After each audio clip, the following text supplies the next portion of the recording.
Silakan dari Bang Dari. Assalamualaikum warahmatullahi wabarakatuh. Habib yang kami muliakan, fenomena saling menghina, saling merendahkan, baik di medsos maupun di pergaulan umum ini kan sekarang sudah marak.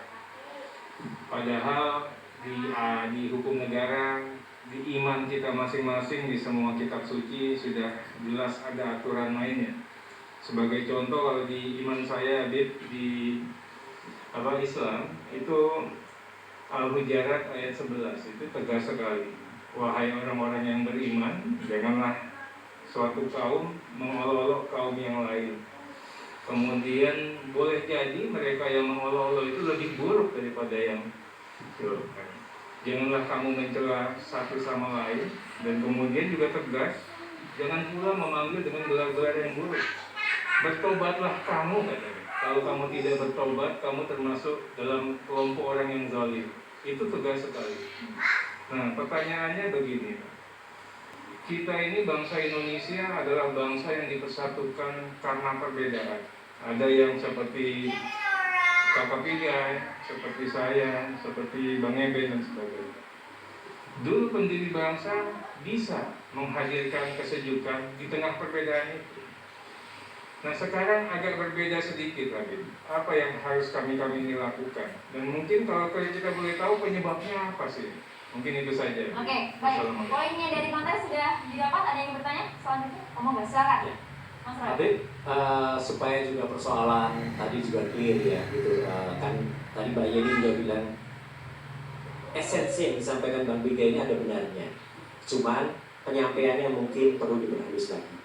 Nah, hanya kadang-kadang sangat halus cara menyampaikannya itu kadang-kadang tidak jalan. Jadi artinya gini, Papua itu juga mungkin mereka tidak setuju atau tidak disebut Bang Biga ini marah gitu ya. Karena apa? Banyak janji di sana, tetapi kemudian tidak terlaksana.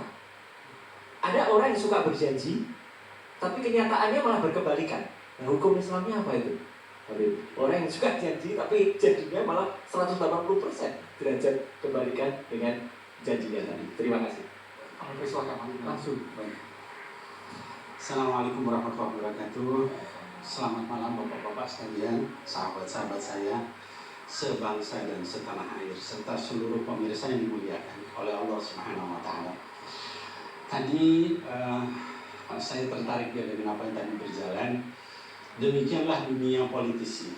Jadi hal-hal yang awalnya kelihatan tegang dan sebagainya itu bisa berubah ya, sesuai dengan tuntutan, berbagai tuntutan. Sebelum saya menjawab dua pertanyaan tadi, saya ingin menyampaikan kejadian seperti ini pernah terjadi di zaman Rasulullah SAW. Ya, jadi ada seorang dari satu suku, ya, namanya adalah Harith Al-Khuzai, ya. Kemudian ada satu orang lagi, Walid bin Uqbah. Suatu ketika Rasulullah SAW memerintahkan kepada Walid bin Uqbah untuk menagih zakat, ya, kepada suatu suku yang pimpinan sukunya adalah Harith Al-Khuzai dari Bani Khuza'ah, ya, suatu suku besar di sana di Arab. Kemudian ketika sekian lama yang datang ini telat, lalu kemudian Harith mengumpulkan seluruh sukunya, ya, untuk apa? Untuk menyampaikan zakat itu langsung kepada Rasulullah SAW di Madinah, Nabi Muhammad SAW. Nah, apa yang terjadi ketika Walid bin Uqbah melihat dari kejauhan, dia lihat ini ada satu kelompok orang yang datang ke Madinah, lalu dia lihat ada Harith di depan, dia langsung menyangka ini mereka akan menolak membayar zakat, akan membunuh saya, dan akan memerangi Nabi Muhammad SAW. Tanpa dia tabayun dulu, tanpa cek and recheck, dia langsung pulang menyampaikan kepada Nabi Muhammad SAW. Lalu Rasul pun memerintahkan satu pasukan untuk menghadapi pasukan yang datang tadi. Tapi pesan Rasul saja, ya, sebelum terjadi peperangan tanya dulu, ya. Ketika sampai di situ, lalu kemudian dikepung, Harith dan sukunya merasa bingung, ini kenapa? Ya, pernah kamu mau bunuh itu utusan, nggak mau bayar zakat dan sebagainya. Lalu kata Khalid tidak begitu, ini Bukan saya masukin akan YouTube. bawa zakat Diem, ke diem. Madinah karena Rasul terlambat. Kang Asur diem. Sementara utusannya kemana? Kami nggak tahu, nggak pernah datang ketemu dengan dia. Ya. Kemudian sampai ke Madinah, selesai masalah itu. Nah, dari ayat dari kejadian ini turun ayat. Ya, kata Allah Subhanahu wa taala, ya ayyuhalladzina amanu in ja'akum fasiqun binaba'in fatabayyan. Ya. Wahai orang-orang beriman, kalau misalnya ada orang fasik datang membawa berita, coba cek and recheck dulu. Ya. Kenapa? Antusibu qauman bijahalah fatusbihu ala ma fa'altum nadimin. Karena nanti kamu bakal menimpakan suatu musibah kepada satu kelompok atau satu suku atau satu bangsa, gitu ya. Ya sementara mereka tidak seperti itu, ya.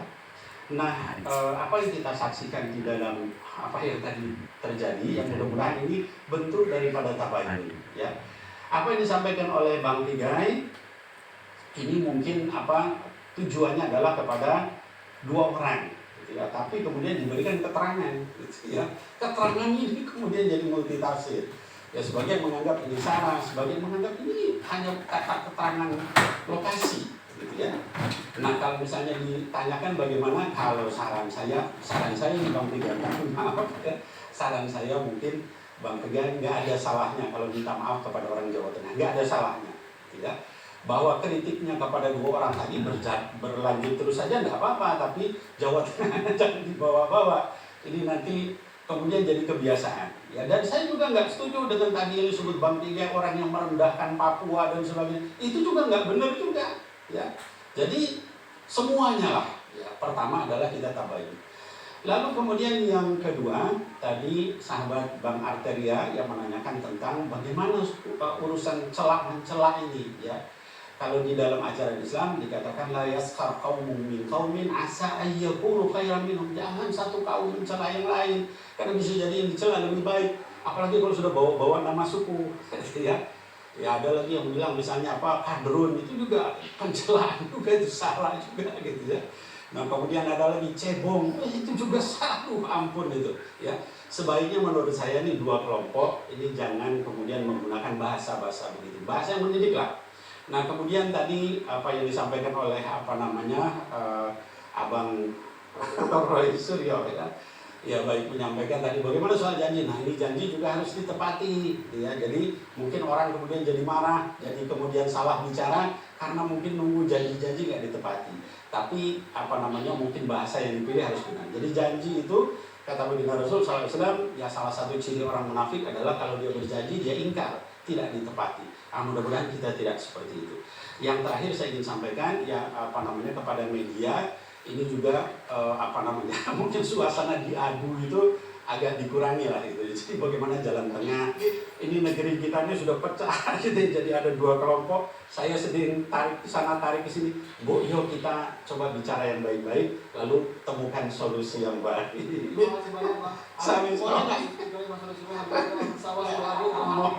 Hadir di catatan demokrasi, mohon maaf Bapak-Bapak, kita sudah sampai di penghujung program catatan demokrasi. Bang Pigai, Bang Teddy dan juga Bang Iban juga terima kasih sudah hadir. Habib Nadu bisa bergabung bersama kami. Kita harus menutup perjumpaan di catatan demokrasi malam hari ini. Saya Andro Beda. Saya Maria Sedap, kita berjumpa lagi di catatan demokrasi minggu depan. Sampai jumpa.